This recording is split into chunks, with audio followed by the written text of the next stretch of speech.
देखिए, हम लोग कार्बन का उसके यौगिक चैप्टर में जो पढ़ रहे हैं, तो इसमें हमको खासकर जो अगले दिन बताए थे, पहले जो बता चुके हैं उसमें से हम बताए हैं कि यह जो एल्केन है,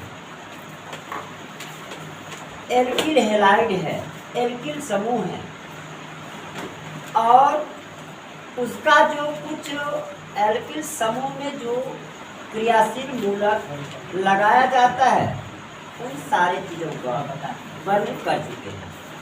अब हम लोग चलते हैं इसमें एल्कीन और एल्काइन। आपको एक नज़र में, एक दृष्टि में दिखलाना चाहेंगे, क्योंकि उस दिन जो बच्चे एब्सेंट थे तो उनके लिए भी थोड़ी सी बात, क्योंकि हमारी यहाँ जो बात आएगी एल्कीन में भी जोड़ने के लिए, तो उनको दिक्कत हो जाएगी। पूर्ण रूप से हम नहीं जा रहे हैं, बिल्कुल जो आपका मूल शब्द है। जैसे मूल शब्द में कार्बन के आधार पर क्या किए थे, meth, eth, prop, but, pent, hex, hept, oct, non, dec. ये जो मूल शब्द था हमारा कार्बन के आधार पर, जो हमने नंबर के वाइज पर किया था कि कार्बन के आधार पर meth, eth, prop, but, pent, hex, oct, non, dec, इसके आधार पर। अब एक थोड़ा सा सूत्र को लीजिए। उस दिन हम लोगों ने 60 सूत्र को निकाला, 60 अनुसूत्र को निकाला। हमने याद सूत्र कितना, मूल सूत्र को कितना सा, सामान्य सूत्र को कितना याद किए थे, मात्र दो से हमने निकाला कितना, 60। और अनुसूत्र को याद करने की जरूरत नहीं है, बस हम क्या है कि मंत्र हमारा तपस्या तुम्हारा। मंत्र जो होती है वह थोड़ी सी के लिए होती है, थोड़ी बात होती है। जैसे प्रेम में लिखते हैं तो 2.5 अक्षर लिखते हैं, उसी प्रकार से आपको सिर्फ हमने 2 सूत्र बताया, और वो भी सामान्य सूत्र बताया, और उस सामान्य सूत्र से आपने 60 अनुसूत्र को तैयार कर लिया, 60 संरचना सूत्र को तैयार कर लिया, 60 तत्व को जान लिया। नहीं, उसमें मौजूद प्रोटॉन को भी आपने सीख लिया, जो नीचे दी जाती है, जैसे CH4, तो कार्बन की 1 मात्रा, हाइड्रोजन की 4 मात्रा, उसकी मात्रा की भी आपको जानकारी मिल चुकी है। अब हम ये चीज को देखना चाहेंगे कि इसमें से, इस चैप्टर में से आपको एल्कीन की बात आती है। देखिए, हमको 10 में 4 ही चीज पढ़ना है अभी तक का। पहला आपको एल्केन बताए, दूसरा एल्किल समूह बताए, अब तीसरा हम चल रहे हैं एल्कीन, और चौथा जाएंगे एल्काइन। अब एल्कीन का सामान्य सूत्र जैसे पहला, अब 3 नंबर में ये है एल्कीन। एल्कीन क्या कोई दिक्कत? तो एल्कीन का सामान्य सूत्र,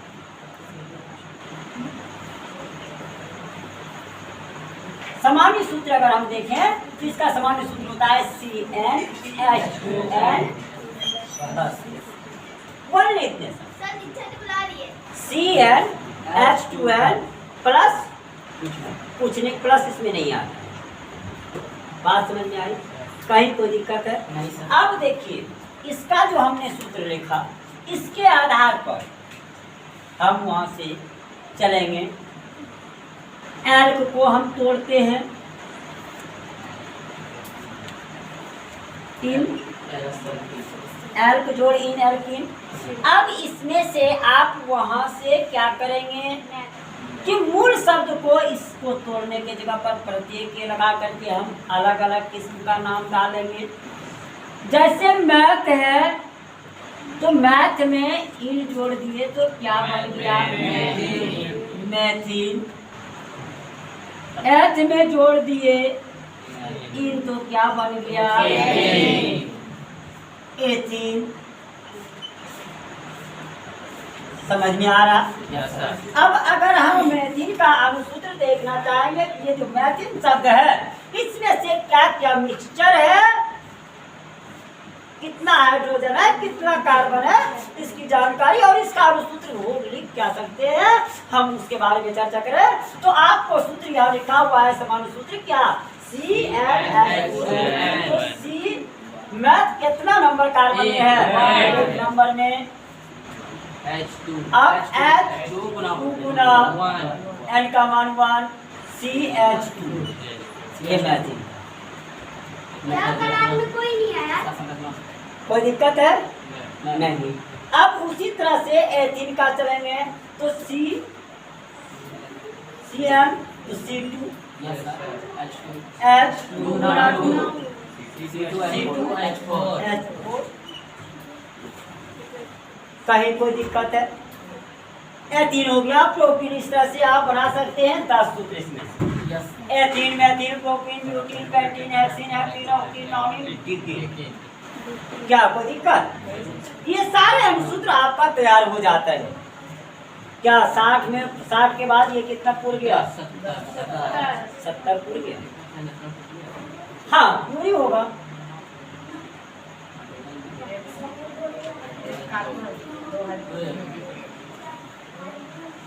बताएंगे अभी आप इतना जानिए, उसके बाद हम लोग आगे बढ़ेंगे। इसमें से दिक्कत है? नहीं सर, नहीं है। अब इसी तरह से मान लेते हैं कि हमारा ये एल्कीन का सामान्य सूत्र आया। अब हम 4 नंबर में लेते हैं एल्काइन। एल्काइन इसका सूत्र होता है CnH2n-2। तो इसमें जो -2 होता है, ठीक ना, तो इसमें से जो पहला कार्बन की मात्रा है यह इसके साथ साझा नहीं करता, क्योंकि इसमें से अगर कार्बन की जो मात्रा है और हाइड्रोजन की जो मात्रा है, दोनों गैसीय पदार्थ है और दोनों गैसीय पदार्थ में कम से कम समान होनी चाहिए या किसी एक का ज्यादा होना चाहिए। समझ में आ रही है बात को? लेकिन अगर हम मान लेते हैं कि इसके लिखें मेथिल, कोई तत्व नहीं है वो, इसलिए नहीं है। इसमें क्या कारण है, क्यों नहीं है? हम कह दिए नहीं है तो उसकी कारण भी जाने क्यों नहीं है। तो अगर हमने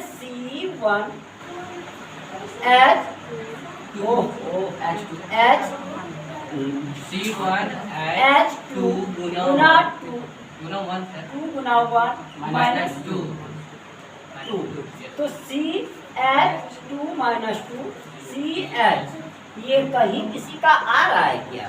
नहीं। दोनों मात्रा क्या हो गया? समान हो गया। और यह कहता है, तत्व कहती है इस तरह में कि जो कार्बन के आधार पर है तो कार्बन से हाइड्रोजन का मान अधिक होना चाहिए ना, बराबर भी होगा। कब होगा? जब एसिटिलीन में जाएंगे तो वहां हम इस चीज के लिए जाना नहीं चाहेंगे, क्योंकि यह हमेशा कार्बन और हाइड्रोजन दोनों की जो मात्रा है CH वाली जो है वो मेथिल के बराबर नहीं होता। कहीं को दिक्कत? इसलिए यहाँ से अब बनेंगे 9 ही सूत्र। इसमें से 9 ही सूत्र बनेगा। कौन सा?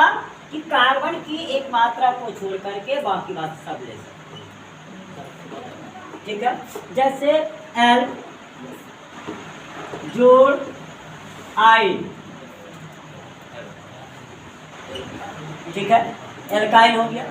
अब इसमें से L के जोड़ I निकलिए तो हम क्या करेंगे? H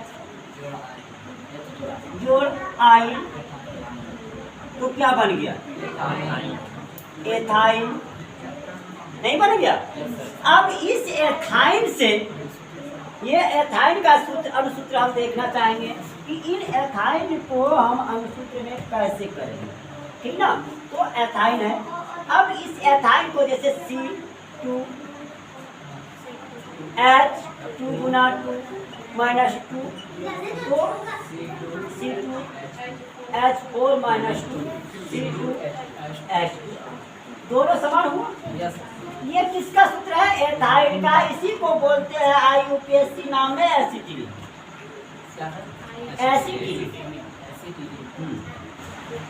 कोई दिक्कत है? समझ में आया? सही दिक्कत है क्या? 19 सूत्र को आप तैयार कर सकते हैं इस तरह से। तो 60 और 19 कितना हुआ?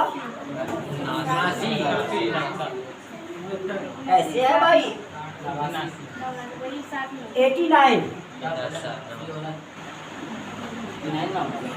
60 प्लस 79 बचा कितना? बचा कितना? 100 की वादा हमने किया था कि आपको हम 100 सूत्र को मात्र अभी 4 तो किए हैं, याद 4 किए हैं ना। हमने वादा किया आपसे कि 100 सूत्र बिना याद के 4 को करेंगे, 4 ठो नहीं, उसके लिए 6 ठो करना होगा। 6 के बाद 100 या 6 भी नहीं करेंगे तो 5 करेंगे तो 100 पूरा देंगे। 79 पूछ चुका है ना। अब देखिएगा उसमें एल्किल हैलाइड में एक जो एमीन को छोड़े हैं हम NH3 को, एमीन को, हाँ तो 10 पूछ जाएगा उसमें भी चल जाएगा ना 89। हाँ अब जो बाकी बचता है थोड़ा बहुत उसको हम कर लेंगे, कोई दिक्कत? आप इतना कंफर्म कर सकते हैं? तो चलिए आज 19 ये बना करके लाइए, उसके बाद अब इसका लैंग्वेज में कार्बन का जो यौगिक है उसको देख कर लेते हैं।